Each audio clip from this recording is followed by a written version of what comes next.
13 minutes past the hour here on the NorCal Sports Report on IE Sports Radio, your direct feed for all that sports. And today I am joined by Sterling Bennett, host of 49ers Access and covers the Niners for 95.7 The Game. Sterling, how are you doing on this illustrious morning? A morning in which I don't know where to go when it comes to the 49ers defensive coordinator search. I mean, it seems like it just keeps getting worse. With every day that goes by, every bit of good news turns to sour bitterness because every time it seems like they're going to get this thing done with Robert Saleh, there's another more blockade put in the way. But we'll see how things go. Obviously, this morning was kind of a big downer for Niner fans across the NFL. And it was. And why was it a downer? Well, let me show you guys why it was a downer. I mean, when I saw this morning, actually I saw it yesterday, I literally almost shit my pants. I was like, you've got to be kidding me. And for some reason, I feel like Trent Baalke has something to do with this. I really do. But here it is, guys. Buccaneers offensive coordinator Liam Cohen is taking himself out of the running for the Jaguars head coaching position to stay in Tampa on a new contract that now will place him among the highest paid coordinators in the NFL. When I read this, I thought, you've got to be kidding me. There's no fucking way he just did this. And he did. And from now on, I hate this man, Liam Cohen. But you know what? I don't. Because I think he made the right choice. Because I think he, look, he probably looked at it and said, I'm working for Trent Baalke. This guy's a phony. This guy's full of shit. I don't want to work for this guy. And you got Khan, their owner, who's like, And so I think he backed out and said, look, I'd rather just stay here in Tampa and make things work. And maybe he used that as leverage to get himself a new contract. But that was the news that broke yesterday. This was heartbreaking. I was so pissed. Sterling, why would he back out? Well, I think you look at the landscape of the NFL and you can maybe make the argument that working with Trevor Lawrence and Brian Thomas Jr. is maybe a place you'd want to be, can certainly lure you out there. But when you talk about coaching the Tampa Bay Buccaneers and getting a raise, you're in Florida, no state tax, you coach Baker Mayfield, you have Mike Evans, you maybe get to bring back Chris Godwin, you have one of the best offensive lines in football, Todd Bowles coaches the defense. I think it's about picking your spots. And I think in the future, you look at what other teams may be out there for head coaching jobs. We'll see what happens in Seattle with Mike McDonald. Even staying in Florida, look at the Miami Dolphins. Maybe something shifts there where you can stay in Florida and go to Miami next year. But also I think you're coaching in a division now that has the Saints, who are terrible. You have the Panthers that are trying to figure things out, and they may, but still feel a couple seasons away with Bryce Young as their quarterback, if he remains their quarterback in 2 years' time. And then you have, you have other teams out there that you really don't have to compete with. Who are the Falcons with Kirk Cousins and Michael Penix? Like, you really have a great gig out there, and you get a higher raise, and you get to prove yourself while also kind of picking your spot in a better place next year. So I think for Cohen, it makes all the sense in the world. You get to avoid a disaster in Jacksonville with Khan and Baalke and Lawrence, and just that defense is disgustingly bad in Jacksonville. Stay in Tampa for one more year. You can always leave next year. It's really as simple as that. And like you were saying, you have the assets in Tampa to be successful. But then this led to this being posted yesterday, which was Robert Saleh being the lead to get the job in Jacksonville. Come on. 3 times. It's awful. When I saw this was the feeling inside right now. I was like, no! Now Robert Saleh is projected to be the front runner to get the job in Jacksonville. I posted earlier today, I was like, if Robert Saleh has a social media account on any platform, we need to find it, and we all need to hit him up and tell him not to go to Jacksonville. Trent Baalke is not the guy you want to work for. I'm sure you wouldn't be the first person to slide into his DMs. I'll just say that. Very attractive man. Here's the thing: is the Niners put all their eggs in one basket. They wanted Robert Saleh, and this has been a debate all on X, on social media, in the media in general. Why did the Niners not look at other coordinators? Now, we don't know the full story. And when it comes to Dennis Allen, it could have been that, he was already attached to wherever Ben Johnson was going to go. These agents talk, the same amount as we do on social media, but to each other. So there could have been a lot of arrangements going on, but it feels like they didn't bring in, what's his name? The other guy from the Jets. I'm blanking right now. Oh, Jeff Ulbrich. Jeff Fulber. I was gonna say Urlacher. I was like, that's not it. Yeah, they didn't bring in. You can they talk at this that too, point, I guess. you might as well. They didn't bring in. They didn't bring him in. They didn't bring in Dennis Allen. They didn't bring in Amaruno. So it's kind of like they were really hoping that he would come back to them, and maybe they looked at it and said, "Hey, look, I think they're gonna go with a more offensive-minded coach in Jacksonville." And now we know that Cohen's out, because he got more money to stay where he was at. So now when it comes to Saleh, he's been there before. He used to coach there in Jacksonville. And now he's the projected front runner to get the head coaching position in Jacksonville. And I'm sorry, I think you would find more success as a D coordinator in San Francisco than you would as the head coach in Jacksonville. That's just my take. I mean, look, I have a little bit of a biased take on it, but what do you think about him becoming the head coach over in Jacksonville? Oh, I hate saying that. Ugh. While no decision has been made yet, he could very easily return to San Francisco, and all this panic would be for naught. That said, this is the worst place you can be if you're the 49ers. I think all the criticism, without knowing what's happening behind the scenes, which Tim Kawakami kind of alluded to, there being more going on that we don't know about, which, okay, fine. Without knowing that stuff, though, it's hard to not criticize the team for how this has gone. It feels very lackadaisical. It feels like for a team that is pretty competent in most of the things they do, this has been one of the more confusing job searches they've had. Obviously, the last couple years were different. Deep playoff runs. You kind of didn't have your pick of the litter when it came to DCs.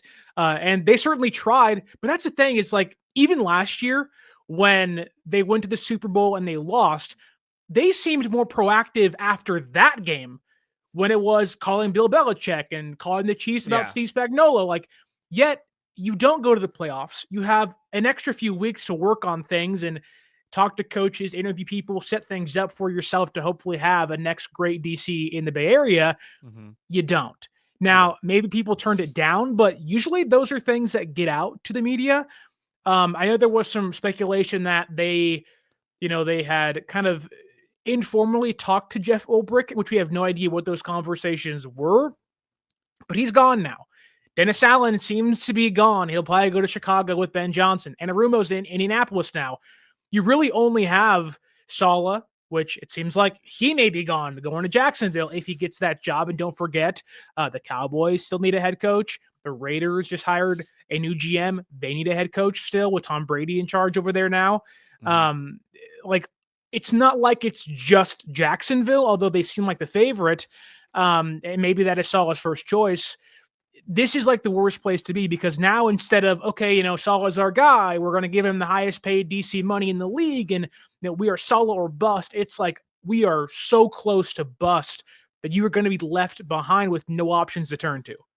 Now, our other options obviously would be Brandon Staley, who, look, I know he gets a lot of shit from Niner fans because of the way the defense performed last year. Now, granted, he wasn't the defensive coordinator. He was the defensive backs coach and an assistant head coach in San Francisco. So we haven't really seen what he can do when he's fully in charge of the defense. I mean, he had a really good defense in Los Angeles before he got the head coaching gig over in San Diego.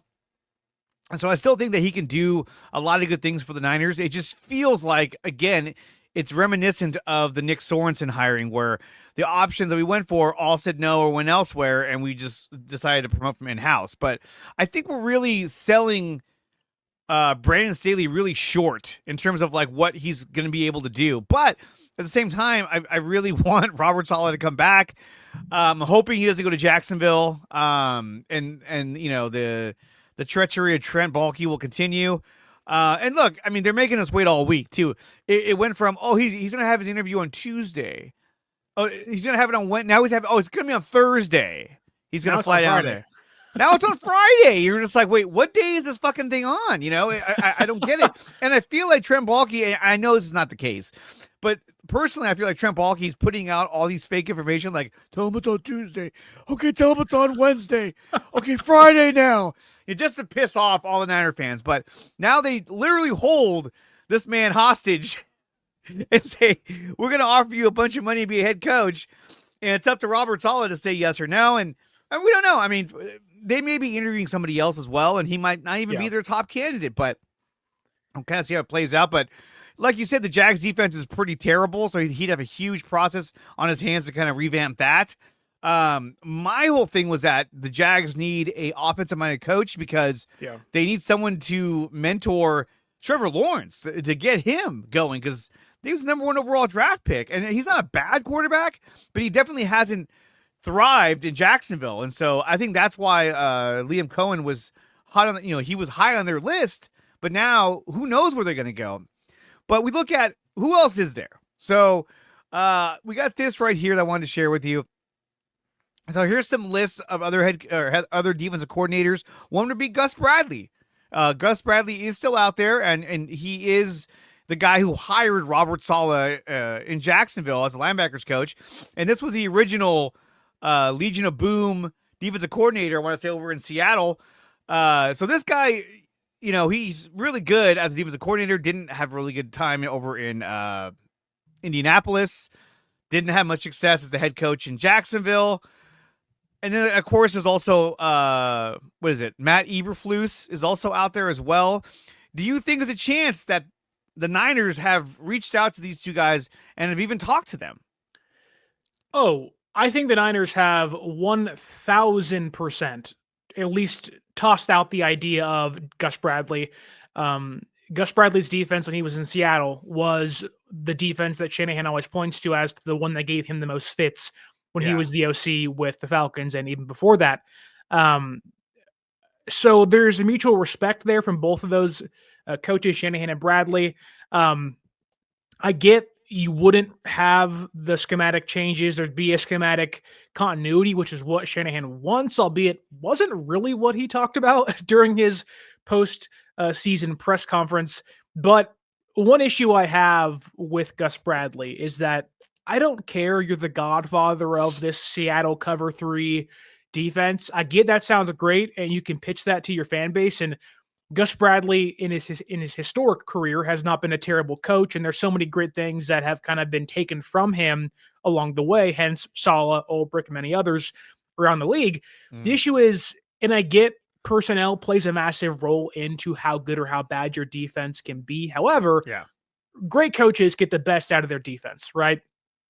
And it's really hard to find great coaches. And I think Saleh is one of the top tier coaches. Dennis Allen belongs in that conversation. I think Matt Eberflus belongs in that conversation. However, since 2021, Gus Bradley's defenses have ranked 26th in points allowed the last 4 seasons. So they're not stopping anybody from scoring in a Gus Bradley defense. This past year with the Colts, they were 24th against the run. If that screams, bring that guy into San Francisco, I got to sell you on something else, because that is the exact problem you're trying to get yourself away from. Points allowed and terrible run defense. And that run defense in Indianapolis had a relatively good linebacker core, although not great secondary pieces. And they had to force Buckner. So it's not like they had nobody. They had Quinn Pay. They had a Fatano. Like, they had some pieces that first round talents you expect to play well. And obviously, again, personnel plays a role into that. But if you want to talk about Gus Bradley, he's on the downward trend of these coaches. It's a coach that on paper makes sense, but in reality, what he's shown the last 4 years or so kind of makes me scared that Shanahan may be somewhat blinded as to, okay, well, this guy stopped my offense, so he must be good. That's not always true sometimes. It's It's not. not always And true all the time. I mean, at least he's an experienced defensive coordinator that knows what he's doing for the most part. Sure. Has that experience, but still, it's going to be interesting to see who they end up going with and if Saleh takes that job or not. I feel like there's a chance that we won't even know until this weekend or Monday if he actually gets the spot, because he has the interview on Friday. And a lot of times teams don't announce anything over the weekend anyway, but these days I think it seems like everything gets announced as soon as it gets figured out. There's also Matt Eberflus, former head coach of the Chicago Bears. That ended horribly for him. So maybe he's looking to become a defensive coordinator. And we don't know if the Niners have had interviews with these other defensive coordinators. I mean, they haven't announced anything. They haven't announced, other than Townsend, they haven't really said that they've talked to anybody else. They just said, Right. we talked to Robert Saleh already, Townsend, and Brandon Staley is an option internally. So We have breaking news. what is it? Trent Baalke is no longer the Jaguars GM. No, what? Hold on. Okay, hold on. This. Oh my god. Hold on. I gotta find this now. This is breaking news. I'm sure Larry's like, you're supposed to go to commercial. It's fine. Let me see. Where is it? There it is. But what does this mean for Robert Saleh now? Like, they botched the Liam Cohen thing. Does this mean like Saleh is like they're gonna get new GM and Saleh picks his guy? This is worse news to me. Yeah, this may be because the other candidates were like, yeah, I don't like Trent Baalke. He's a phony. And so now he's been released courtesy of RSF Niners over on Twitter or on X, but he has been let go. But to me, it's like, is this them saying we messed up with Liam Cohen, we didn't get our guy the offensive coordinator we wanted, but now you're willing to give Saleh his GM pick? Like, now you kind of have to hand over the keys to the kingdom to whoever your head coach is. But is that the guy you want to hand it over to? I don't think so. Let me play this one. I don't know. Imagine Joe Douglas going back with Saleh in Jacksonville. This is unbelievable. So all this time we've been playing it up like, Baalke's conspiring against the Niners, and then he gets fired. Oh my goodness.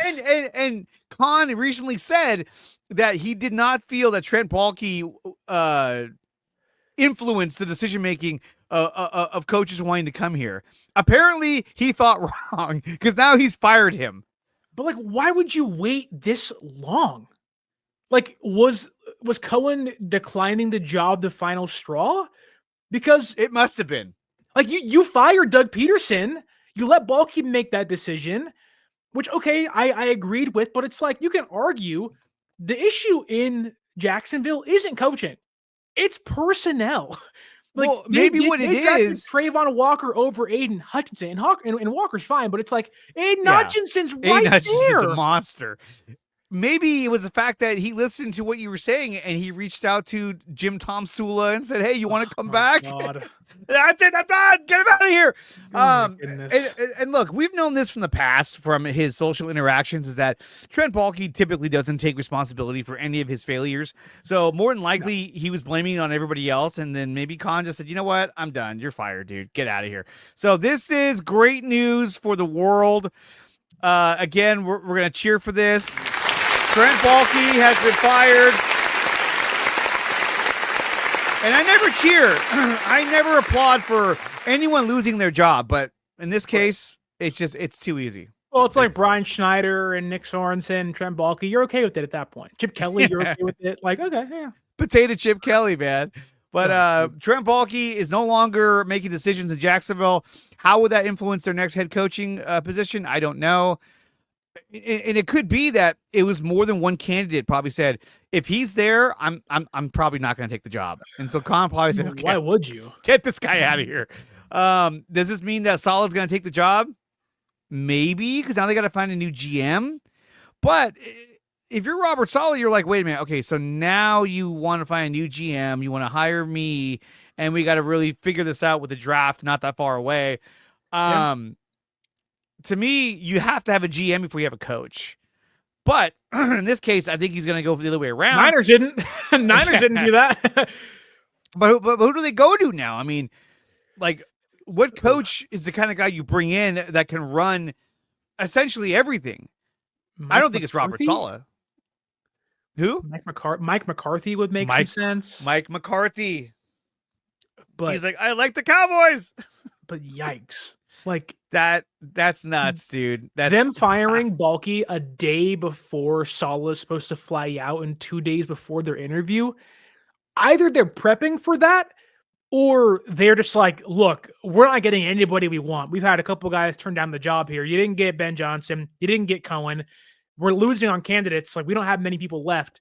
The Jaguars are a mess. Something just happened, dude. Like, something happened really bad that led to this on top of everything you just talked about. That's insane.